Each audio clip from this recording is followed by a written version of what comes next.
Goeiedag geliefdes, kom ons luister vandag na Efesiërs 4 vanaf vers 17 tot 24. Ek lees vir ons uit die 2020 vertaling. Dit sê en bevestig ek dan in die Here, julle moenie meer soos die heidene met hulle niks beduidende gedagtes leef nie. Hulle denke is verduister, hulle is vervreem van die lewe met God, omdat hulle onkundig is deur die hardheid van hulle harte.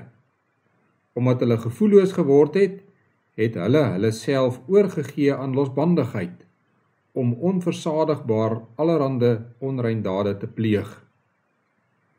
Maar julle het Christus nie so leer ken nie. Julle het tog van hom gehoor, en julle is oor hom onderrig, volgens die waarheid wat in Jesus is. Naamlik dat julle, wat julle vroegere lewenswandel betref, die ou mens moet aflê, wat as gevolg van sy misleidende drange vergaan. Julle moet eerder in die aard van julle denke vernuwe word. Ja, trek die nuwe mens as kleed aan, wat in ware geregtigheid en heiligheid in ooreenstemming met God geskep is. Ons lees tot sover uit die woord van die Here.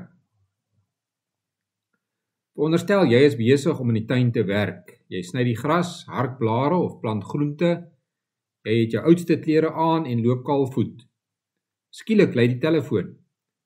Dit is 'n boodskap van die werk dat jy dadelik soontoe moet gaan. So wat doen jy?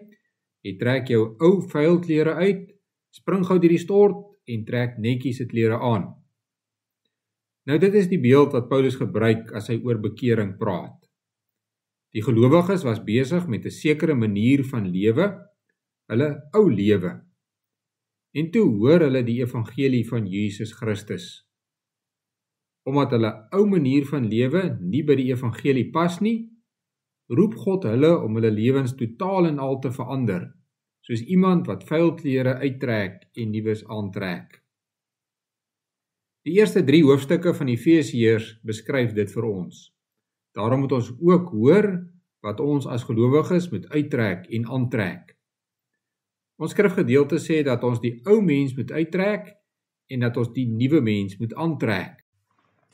In die volgende 3 oordenkings gaan ons hierdie vrae antwoord. Eerstens, wat is daaglikse bekering? Tweedens, wat is die uittrek van die ou mens? En dan derdens, wat is die aantrek van die nuwe mens? Vandag hoor ons, wat is daaglikse bekering?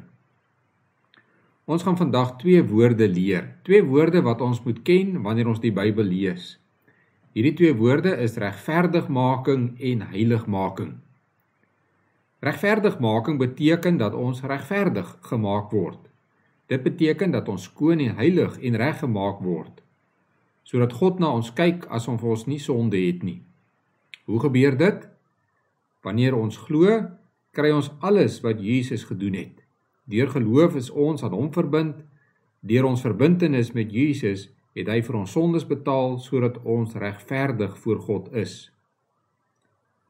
Heiligmaking is die proses waardeur die Heilige Gees ons verander om al hoe meer te leef soos wat ons is. Deur Jesus Christus is ons reg voor God en nou word ons verander om al hoe meer reg te leef. In hierdie lewe sal ons nooit heeltemal reg en volmaak leef nie, maar deur heiligmaking kom ons al hoe nader daaraan. In ons heiligmaking speel daaglikse bekering 'n belangrike rol. Met ander woorde, ons moet onsself elke dag tot die Here bekeer. Die gedeelte wat ons vandag gelees het, gebruik die beeld van klere uittrek en klere aantrek om ons daaglikse bekering te beskryf. Die beeld om klere uit te trek en aan te trek was 'n bekende beeld wat die Grieke en die Griekse skrywers gebruik het. Hulle het dit gebruik om te verduidelik hoe mense hulle gedrag moet verander. Om jou gedrag te verander, moet jy swak gedrag uittrek, soos wat mens vuil klere van jou liggaam afhaal. Daarom moet jy goeie gedrag aantrek, soos wat mens skoon klere oor jou liggaam aantrek. Vandag dink baie mense dat bekering net 'n gedragsverandering is. As jy mense op straat sou voorkeer en vra, wat is bekering? Wat sal die meeste mense antwoord? Die meeste mense sal sê dat jy moet ophou om die verkeerde dinge te doen en dat jy moet begin om die regte dinge te doen. Maar Paulus sê nie dat bekering net die uittrek van ou gedrag en die aantrek van nuwe gedrag is nie. Nee, Paulus gebruik die beeld van uittrek en aantrek op 'n hele nuwe manier.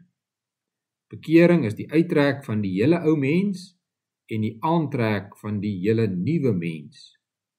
Die Heidelbergse Katekismus noem dit die afsterwe van die ou mens en die opstanding van die nuwe mens.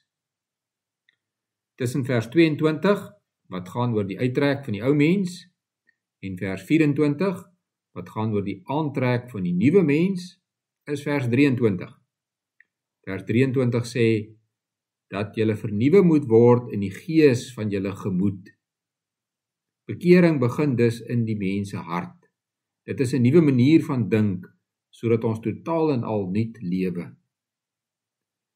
In die volgende 2 oordenkings gaan ons kyk na wat dit beteken, wanneer die Bybel sê, ons moet die ou mens uittrek, en die nuwe mens aantrek. Kom ons bid saam.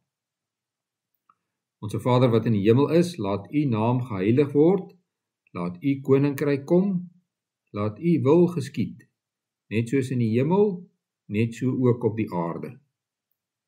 Gee ons vandag ons daaglikse brood en vergewe ons oortredinge, soos ons ook die vergewe wat teen ons oortree. En laat ons nie in versoeking kom nie, maar verlos ons van die bose, want aan U behoort die koninkryk en die krag en die heerlikheid tot in ewigheid. Amen.